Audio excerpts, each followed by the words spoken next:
পাকিস্তানের 12টা বাজাতে নয়া কৌশল নরেন্দ্র মোদী বানাচ্ছে টিম ইন্ডিয়া, যারা বিভিন্ন দেশে দেশে ঘুরে পাকিস্তানের সন্ত্রাসবাদের মুখোশ আন্তর্জাতিক স্টেজে খুলে দেবে।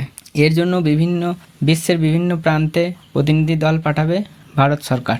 কেন্দ্রীয় মন্ত্রী কিরণ রিজিজু 7 জন নেতার নাম উল্লেখ করেছেন।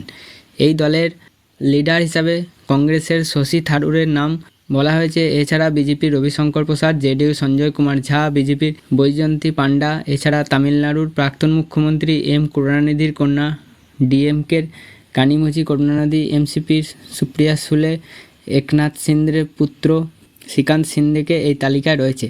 এছাড়া এআইএমএম দলের নেতা আবেসুদ্দিন ওবেসিও আছে, তিনি ওয়েস্ট ইউরোপের ট্যুর করবেন এরকমই জানিয়েছেন। তবে তৃণমূলের কোনো দলনেতা নেই, কারণ লোকসভার তৃণমূলের যে নেতা তিনি হচ্ছেন সুদীপ বন্দ্যোপাধ্যায়, তিনি শারীরিক অসুস্থতার জন্য থাকতে পারবেন না, এমনই তিনি সংবাদ মাধ্যমকে জানিয়েছেন। Thank you for watching.